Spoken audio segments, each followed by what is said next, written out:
My brothers have dealt with this, I'm sorry. I wish I had advice for dealing with it, but I unfortunately don't. To all others, the FBI says at least 40% of domestic violence happens to men. We need to destigmatize this and make punishment just as severe for women who perpetrate abuse as it is for men. Yes, men can endure domestic violence and women can perpetrate domestic violence too. This is not a condemnation of women or defense of violent men, it's just merely a statement of fact. A man who says he has endured domestic violence is not taking anything away from women who have endured domestic violence. Neither is he a perpetrator who is lying in an attempt to justify or continue his violence. He's just a man who's sharing his experience. Story 2. I hate it when I'm out with my kids, people jokingly say, "Are you on daddy duty?" I've never heard someone ask if a mom is on mommy duty. It's assumed that men don't take their kids places and it really annoys me because I work full-time, but I also get my kids ready in the morning, cook them breakfast, prepare their lunches, eat lunch with them at school once per week and then bring them to most doctor and dentist appointments. Story 3. Not only creepy men enjoy being around children, the problem is society makes every man who enjoys being around children a creep. I love kids and they're very entertaining, but I have to be careful because people will be quick to judge and accuse me of things. Seriously, I was standing in the checkout line at the grocery store the other day and this woman's son, probably around 5 years old, started showing me this little toy laser gun his mom bought him. I was just playing along and acted like I was super interested, as you do, and his mom gave me this angry look like she didn't want me interacting with her kid. I'm a freaking 21-year-old guy and people already think I'm a creep if I interact with a kid? Sweet. Story 4. That we are emotionless. Sometimes it's just not the right situation to show how you're feeling. Just because I'm not showing it doesn't mean I'm not feeling it. When my grandmother passed away and I internalized everything. Everyone just assumed that I was indifferent about it, and when I was asked to say something at her funeral and I declined, people assumed I didn't care. The fact was that I didn't want to lose it on stage in front of an entire church. The day of the funeral, I bawled my eyes out not even 2 seconds in. Moral of the story, every guy has feelings. Even if he's silent, he's probably still mourning or angry or happy, sad, etc. Story 5. I wouldn't call it a myth, but when a guy is helpful around the house and just courteous in general, sometimes a woman will say, "Your wife/girlfriend has trained you well." No, we managed to become decent human beings without a woman's help. Screw you very much. Story 6. You know what? I did give a crap about my wedding day. I cannot believe the amount of people, mostly ladies, who just straight up assumed all you have to remember is where to be and to say I do, right? Ha ha ha. Freaking annoying. I had ideas of how I wanted it to look and how I wanted it to go as well. But my goodness, not a single person thought I gave a crap even though I was constantly trying to give my take on stuff. It was always met with, "Oh, you don't need to worry about that." Or, "Oh, the ladies will figure that out." Like, this is infuriating. People are always so surprised when we were planning a wedding and I said, "I'm in charge of catering, the cake, the DJ, and centerpieces." They were amazed that I cared about my wedding and I wanted to help plan it. Story 7. I freaking love Bath and Body Works. I love mojitos, margaritas, and other fruity cocktails. I will always buy pads or tampons when asked. I cry sometimes. I can point out and notice a good-looking guy as a straight guy. And this is the one that gets me the most. Sometimes I feel like I can't compliment a new haircut or whatever. I also hate the no homo thing. A compliment isn't gay unless you make it gay. Story 8. I freaking hate the dirty looks I get from mothers when I take my child to the playground. For some reason, I'm considered a perfect first before a responsible parent. Yes, I'm staring at the play equipment covered in kids. No, I'm not getting my rocks off looking at said kids. I'm supervising my own son playing with a random group of kids. It's like moms are allowed to have this unkempt, run-down, tired as hell look and be considered a hardworking mom. Put an unkempt dad, run-down, tired as hell looking, and I'm a freaking child. Gives me the creeps, and now I have reservations about taking my kid to the park. And saying that any scruffy-looking man I see around a playground, I also go on high alert. Story 9. We hate rom-coms because it makes us cringe and stuff, or that we were just grumpy or whatever people assume. No, Karen, we don't hate them for that reason. We put unrealistic expectations on men. In all those movies, they sacrifice jobs, college, etc. For a woman. We won't sacrifice a successful life so it can be your ever beck and call. Story 10. That men can't be our asterisk asterisk asterisk asterisk asterisk or s asterisk asterisk asterisk asterisk asterisk primarily from the stereotype that we're bigger or / stronger than women or always want to hook up. I want to punch anyone that spouts that ignorant crap. Just because I have a D***K or am bigger than a woman doesn't mean she can't spike my drink, get me intoxicated with alcohol or D***K or otherwise force herself on me against my consent. Stop dismissing our and S based on gender, creeps. I was drinking at a party and woke up in a coworker's bed. She had been making passes and I just assumed I had dragged too much and agreed to it. Couldn't remember a single thing after we left the apartment to head to the bar. Turns out she dropped a bar of Xanax in my drink and I was bragging about it the next day at work. Wasn't even her first time doing it to people, I later found out. Reported it to the police and had to sit there insisting on filing a report. Nothing ever happened with it and I checked out fine in the STD department, so I just let it go. But holy hell, was it an eye-opening experience. Empathize with every person that goes through the ordeal and doesn't have enough proof that it happened. Story 11. Two guys being close friends does not imply secret gay love. I'm looking at you freaking fanfic writers who seem to think men showing any kind of affection for each other means they want to do each other up the ass. Women. Men need to be more open about their feelings. Men. Shows genuine friendship and affection with a male friend. Women. You're gay. This has happened to me so many times. I enjoy camping, and if there is one thing about backpacking or canoe camping is that the people you have along really make or break a trip. So over the years when I go camping with other people, it's usually with my best friend who is also male. The amount of crap we get about possibly being gay for each other while out camping is just plain exhausting. So many people think they thought of a new joke when they allude to two dudes going out camping together being gay. Why does everything need to be about sex? Story 12. We're not all just waiting for an opportunity. I hate that being male is enough in certain situations to make some women uncomfortable. I'm not following you. I'm not going to ask you for a loan in an elevator. I'm going to stand away from the controls and keep my hands and eyes to myself. I cannot express fully the burning hatred I have of the animals that have given all men such a despicable reputation. Story 13. Men are only interested in one thing. Oh really? Is that why I'm reading a book, playing a game, and getting dinner? Is that why I stopped talking to that girl after she went on and on about her reality shows being real? Story 14. I was in an abusive relationship for 2 years. I had my life controlled, I was isolated from my friends and family, and I shrunk to 120 pounds because of how little I was eating. I offered no help to anyone I talked to, even when she threatened to kill herself if I left. It hurts me when people act like the woman to man isn't a big deal or doesn't happen. When I've tried to talk about it, I get responses like, every guy claims their ex is crazy. Immediately downplayed. It also bugs me, and maybe this is specific to where I live, that in the current climate everything is about demonizing men. I really went through hell with this girl, and after finally pulling through, I'm rewarded with being frequently antagonized and told my story doesn't matter? I understand the social climate isn't personal to me, but after going through what I did, it's very hard to hear. Story 15. Bet they don't need compliments. I hate it when I do it to my male friends and some other acquaintance will overhear and tease me for it. But when I do it to a female friend, nobody gives a creep. I believe that guys deserve to be complimented sincerely once in a while like everybody else. I struggle a lot with self-esteem and self-worth. I started seeing someone lately, she gives me a lot of compliments, and I honestly don't really know how to handle it. I've never exactly gotten many compliments in my life, and when I asked a few people I know about it, they all admitted they thought I'm attractive. I was baffled.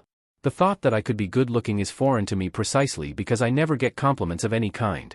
My other male friends feel pretty much the same way. Story 16. That men can't be on the receiving end of domestic violence, especially if their argument for saying so is something along the lines of, men are bigger and stronger than women, the men wouldn't lose. Something I've heard said on the topic way too much, including from my own mother. Thinking that is sexist in both directions. I mean, at the very least, I'm pretty sure if it was fired by a bodybuilder or an infant. The same goes for psychological abuse, which gets into something very closely related. Society telling guys to quote-unquote man up about something or someone harming them is a major part of why so many can't get help when they need it. Story 17. That emotional abuse isn't something we face too. We're often dismissed, discredited, or suffer in secret. Lots of men don't get help for this reason. That we can't say no. The perception is that we constantly want S. And if we don't want it, it's because there's something wrong with the person who is offering S. Let no mean no for us too. That any objection to a relationship is proof of fear of commitment.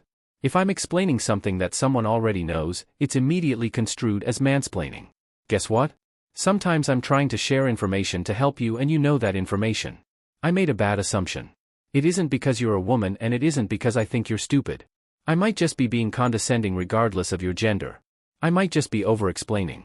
Ask, I'll tell you. That it's okay for any woman to feel completely confident of telling me how I should be and what my partner wants in a relationship. Every woman is different and should be treated as an individual. Your tastes and values are different from every other person's, and as much as you know about women, you have never been a heterosexual male. Don't tell me how to be a man. I don't tell you how to be a woman. That every man shares common traits. I'm lumped in with every other person with and assumptions are made about me, my perceptions, and my behavior because I have That boy growing up today doesn't experience shame at being a man. There are innocent people who have done nothing. They didn't ask for If your message is that everyone with is evil, they internalize that. Story 18. That men are worse parents and less nurturing than women. It infuriates me how difficult it is for a good father to get full custody of his children in a divorce. My roommate is going through this right now. He's been in a custody battle for his daughter for almost a year. When his daughter was only 4 months old, his ex-wife, who was literally the worst person I have ever met out of every single human I have ever encountered personally, broke his daughter's left arm, spiral fracture on the upper arm. She and her boyfriend claimed that her arm got stuck in the crib and she tried to roll over and broke it herself. And so far, every doctor we've talked to has told us that is simply not possible. So bullcrap. A year later, he's still fighting this custody battle, mainly because the caseworker who was assigned the case is extremely sexist against men and uses any and every chance to insinuate that my roommate is anything from a tweaked-out meth head to a pedophile. Mainly because he loves his tattoos and has ink up and down his arms and chest. He is honestly the best father I've ever seen. My father walked out on me when I was 4 and I hope someday I can be even half the dad he is. We used to go out and hit the bars right after work, do stupid stuff, aka young guy things. The very day he was granted temporary custody of his daughter, he stopped drinking, smoking, and sleeping around. He sold his PS3 and flat screen so he could buy her a nice crib and decorate her room. A little while ago, he skipped on a Vegas trip with me and some friends because he needed to take her to a Yo Gabba Gabba concert thing because good God that little girl freaking loves Yo Gabba Gabba. So much so that all 3 of us adults in the house have the songs memorized and now we have a giant Broby doll and Gabba posters all over our living room.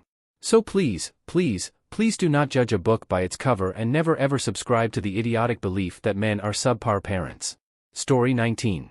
That if you're not into at least one type of sport to the point of damn near obsession, then you're not really a quote-unquote a man. Okay, I like American football. Every Sunday that my favorite team plays is like a mini holiday to me. I buy decent beer, I make a nice meal to eat during the game, and I try to wear a t-shirt with my favorite team's logo on it. But the next day, if he asked me about a specific play, there's a 50-50 chance that I won't remember it unless it was something really incredible. And I have no clue about any players or staff on any other team in the league unless they're a superstar. And I don't watch any other sports. I have zero interest in doing so. And I know that most of this makes me seem less manly in the eyes of a lot of people, even women. Same thing with outdoorsy stuff like hunting and fishing. I mean, I like fishing, but I didn't take it up until I was in my 40s. And I don't really know crap about it except for the extreme basics that are pretty much just common sense. I got into it mostly as a reason to get outside with my young son. Story 20. How men are on commercials. How we don't do laundry, cook, raise kids, or anything without our wives coming to show us how. Look, creeps. I'm single, and I do all my own cleaning, laundry, dishes, etc. I have never stared at a mop like it was a plasma death ray. Nor have I ever had to rush out to buy dinner because I burned mine. Well, a few times when drunk, but that's not the thing. I also am capable of taking care of a baby without having to call a woman to give me directions. I don't have kids, but I do have younger cousins and whatnot. I can change a diaper and bottle feed just fine. Story 21. If a man compliments you, buys you a drink, or shows you positive attention, they just want to get in your pants. This has always pissed me off. I think neither men nor women get enough compliments. Compliments always give people an ego boost, and if you're a woman who looks hot, I might stop and tell you that you look nice. If you're working out and you got a nice build, man or woman, I might stop by and tell them that they look good and keep up the hard work. It doesn't mean I'm looking for a one-nighter, a phone number, or a relationship. I just thought you should get some feedback so you know your hard work or choices are paying off. Story 22. That, as a man and a father, I'm incapable of changing diapers, feeding and nurturing my children, taking my kids to the park, generally clueless when it comes to making decisions about household matters, can't grocery shop, can't sew or cook, and generally have no clue what to do with my kids/house/money. Society expects us to be emotionless, never-ending sources of money and labor. Thank you mass media, commercials, sitcoms, magazines of the past 3 decades. I'm every bit as capable as my wife. Story 23. That men think about S***T every 7 seconds. Freaking this. My fiancée is astounded by how much I don't think about S***T. She thinks something is wrong with me to not fulfill this kind of stereotype. My girlfriend is impressed by how easy it is to derail me from S***T thoughts. Nothing ruins the mood more than me anchoring on the spot while she's trying to drag me to bed and I see a shade of blue from her collection of jackets that really appeals to me. I really like that shade of blue. I wish I had it as a pen or as a crayon. Not really a crayon though, no applicable use in my current days, but a pen would be really handy. Maybe even a coloring pencil with a matching stencil. I wonder too if that shade of blue would look great on jeans. Would it last long though since darker jeans tend to fade a bit faster? Story 24. It's not that we don't understand that you want us to just listen and not fix your problems. We do. It's just that your emotions regarding them are incorrect or inappropriate and your coping mechanisms are maladaptive and time-wasting. But we already know the solutions. We just want some empathy and understanding. Then why do you keep having the same problems over and over again? Story 25. Never show a man you are interested. He prefers to work for it. If I ever got the feeling a woman was not into me, I would just immediately stop pursuing her. If I got mixed signals, I would always doubt myself and be conflicted and anxious about pursuing her. If she gave me clear green lights that she was interested in, that was when I was most excited, enthusiastic, and happy. I'm an adult. I don't want to play head games. I just want an adult relationship. Yes, I agree that you don't want a woman who is too easy to get. There is fun in the chase. But she needs to give some actual indication that she's interested and wants you to pursue her. That she is interested in a relationship too. She can't give you the cold shoulder or blow you off and reasonably expect you to keep going after her. Story 26. Not only men can abuse women in relationships, and if you find yourself in a situation where you are being abused, it's your own damn fault for not being manly enough. Not all men are naturally dominant, and the non-dominant ones can be put through hell because they feel like there is no support in most communities for a man being abused by a wife or a girlfriend. Dominance does not protect you from abuse. Abuses break down their victim's sense of self-worth and make them feel as if they deserve it. Physical abuse usually doesn't happen in a vacuum. It's typically preceded by emotional abuse, which serves to make the victim more likely to accept it. Story 27. I can't really remember a lot of my first experiences with stereotypes and myths, but I think one of the first ones is that guys are always interested in S***T no matter what their age. When I was younger, I remember interactions with older women. They were always flirtatious and very touchy. It was incredibly confusing for me at a young age, and I wasn't sure if I was supposed to enjoy what was happening. When I was around 13, I went to a party. I had not really come into my own yet with interactions with the opposite S***T. Still awkward and introverted. As soon as I got there, 2 girls I didn't know jumped me. They had apparently been doing a bit of stalking and had some strange intentions upon meeting me and pinned me to the ground, as in physically knock me over and pin me. I was completely freaked out and had no clue what to do. I attempted to get up while not hurting the girl. The other one hung onto my back as the other one tried to pull me down.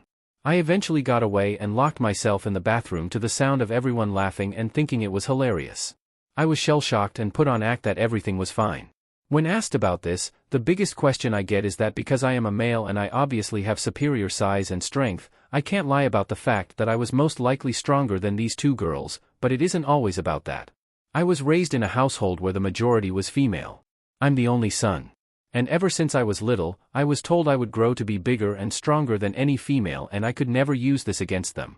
Even if they were beating the crap out of me, I could not respond with anything, otherwise I would be harshly reprimanded for defending myself. This, along with the traditional suck it up and show no emotions or otherwise you are weak, is incredibly ingrained in me. Moving forward into college, I was dating a girl who was about 5 or 6 years older than me. She wanted to move incredibly fast, but not having the experience, I was nervous. We would hang out in my room and watch movies, and when things got heavier, I would stop. She would complain and be disappointed. I felt very guilty about it every time. I tried to move forward but wasn't comfortable. I used the excuse that I didn't have a condom, so it wasn't a good idea. This can only hold out for so long though. It was another night in my room and she was fed up. She slapped me across the face like hard. I don't really remember what she said next, maybe I don't want to, but it basically made me feel so bad and insecure about myself that well yeah. This has affected every single relationship I have been in since. The women I'm with don't understand why I have issues and get incredibly nervous the first few times until I'm comfortable with them. It really strains a relationship and it hurts. The worst thing about this is because of preconceived notions about my gender and race, white male, that I have no right to complain about any of this. I do agree that I am very privileged in certain ways and I am thankful for that. I suffer from anxiety and depression. My family has a history of substance abuse too. People don't believe me when I tell them about my past and instead of comforting me, they interrogate me. They usually don't seem to believe me. This plus the fact that I can't get it out of my head that I'm weak if I can't pull myself out of this leads me to be horribly alienated. It makes me feel awful every day and I put on that mask that none of this affects me. It's just incredibly draining. I've alienated myself from family and friends so they won't see how weak I am and how I can't prop myself up and be happy and see that I shouldn't have any issues. Worst of all, I just hate myself. People often don't seem to understand suicidal intentions. It's easier to grasp if I put it like this. Imagine the person you hate the most in the world. Someone you might even kill if you had the chance. Now imagine if that person is you.